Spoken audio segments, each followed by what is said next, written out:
In this video, we'll look at watercolor paint that comes in pans.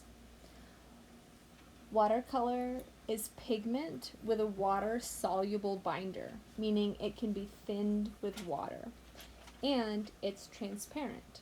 So there's no white watercolor. We just make it transparent with more water.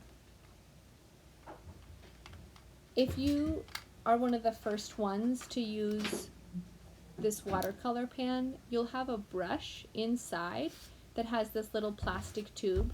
You can just take that plastic tube off and throw it out, and your brush should be ready to go.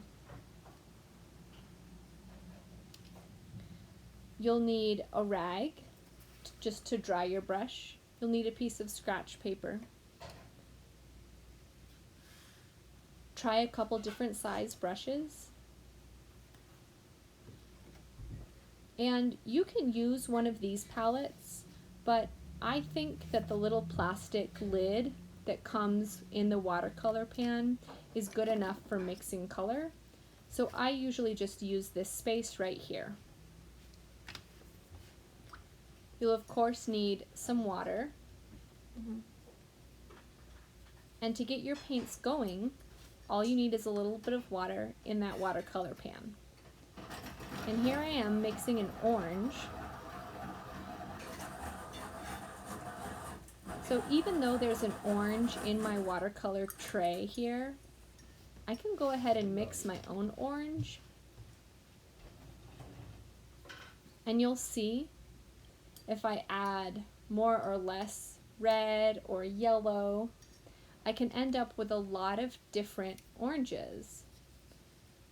So just because you have a lot of colors in your tray doesn't mean that you shouldn't try mixing some of those colors yourself, because it's fun to get all these variations in color.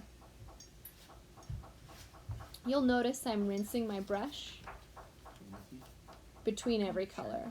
Here I'm putting water on the paper and then adding paint into that wet spot. So it's called the wet on wet technique.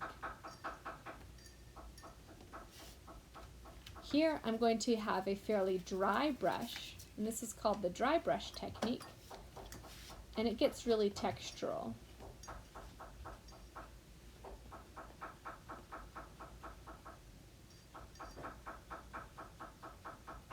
Now, if you get some of one color in another color on your tray, don't worry, you can clean it off. So you'll need water and your brush, and that's it. You kind of have to turn your brush in the watercolor pan to pick up the paint that's sitting on top that doesn't belong there. And I'm rinsing my brush each time I'm doing this, and pretty soon that yellow is back to good. When you're done, go ahead and wipe your palette so that the next person can use that to mix their own colors.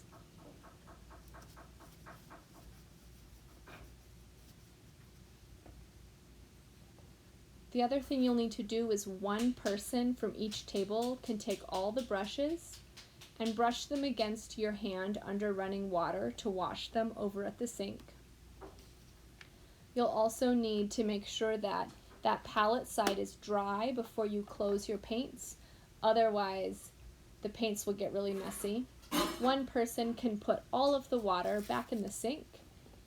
And let's look at some watercolor artists. This is Amy Park. This is all done in watercolor. This is Dima Rebus, another watercolor artist. And this is Lord Sanchez, another watercolor artist. Have fun with watercolor.